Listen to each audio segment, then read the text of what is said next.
Good morning. Ngasi se akoigi thangja numit ko thangja numit ki card ki message ing minam se thangja numit ahamba number se 93 lere aduga color dana amuba natraga makhet machu gumba kai gumba mai shim black natraga purple gumba kai gumba aduga chak thong bodana khoina hapa ya ba se acha thau ni khangde aduga kaino akoigi thoding amuba ni khande kitang maming yona dumana happy bako adu duma yai ko ado khoi amada khoi card ki message ing ase aduga timing afaba sa pe ing ase ko ngasi gi na timing afaba kai kai lege haibado adu dumasu yeng ase ko तो सिदा लेरे को card उम गतम थोसे card number 1 card number 2 अदुगा card number 3 को अहम अनी शुभ अहम शुभ को सिलेरे को हादी फर्स्ट कार्ड से कितंग लेना को हादी पिशानु छा ओइना ngata uramani कार्ड से देंग अदुन हादी लंथुम चंगा को खोलप निमित ओइना ओबदो ग्रोथ कुंबा कई गुमा सु लेगनी थबें कांग तब मतमदा हादी अहन नमंदगी सु हादी सपोर्ट यामना फंगनी को एगी इमुंग मनुंग इमा बाबा करी क्रास को हादी एगी मथक थोंगबा हारसने को आइंगोन एगी अखोगी एल्डर सिंगदगी कईतेगी माइना मतेंग गुंबा कई गुंबा दुमाइना लाओ हाइना पीरी को सिलाजे को any colour of white colour गुंबा कई गुंबा दुमाइना शेड पे याई को सिट्रीन गुंबा शियो यारागदी को ngasi se सिट्रीन से खोइना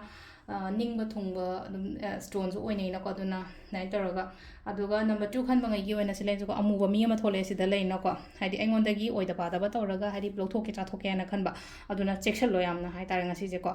अदुगा थबें खांग लोइसलो हाइदि केनो तौगनो केनो हाइ तारे को थबें खांग लोइसलो हाइदि पेंडिंग गुंबा थमदबा यारिङै हारसने को सिदा अदुगा मिंगोंदा याम का हाइना थाजबसु थमगनो ना हाइ को सिदा लाइसे को प्रोटेक्शन की क्रिस्टल्स गुंबा कई गुंबा सिबियो ट्रिपल प्रोटेक्शन गुंबा कई गुंबा लेरगदि ट्रिपल प्रोटेक्शन की क्रिस्टल्स गुंबा कई गुंबा दुमाइना सिबियो अदुगा अमूरा कुंबा यारगदि अवॉइड तौको ngasi se हाइदि थांगजबुदि थांगज ओइरे तारगसु अखोइगी अमूबा गुंबा कई गुंबा खतंग अवॉइड तौसे को अदुगा नंबर 3 गी नसि लेजे को हाइदि वखन नुंगाइ गनि को यामना अंगांगी टाइप सिदा हाइदि चेंदना चोंगदना खोतना लेरिसे अदु लेसे को हाइदि पुरा यामना पॉजिटिव ओइबा नुमित ओइना ओइबदो हाइदि कोइबा चटपा खोटपा इमानबी पुनबा इमानबा पुनबा खोटपा अदुंबा सो दुमाइना सो ओइगलि को सिदा लाइसे को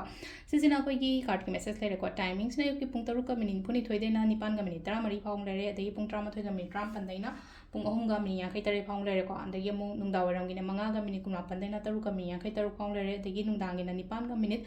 13 दगिना 12 का मिनिट 93 फाउंग लेरे को दुगा नोंगालमदागिना 3 का मिनिट 93 दगिना पुंग 5 का मिनिट निपान फाउबम लेरे को सिसना कोइगी ngasi gi oina faba timing ko ado thangjane ko thangjase koina cleansing gumba kai gumba yaragadi tawbiyo ko mamang da jo haibudi haji kandi ke abudi hatre video se hanagi dum repost to banatana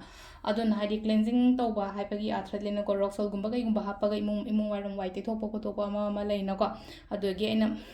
reiki symbol gumba use taraga khoge chokore gumba taraga shinner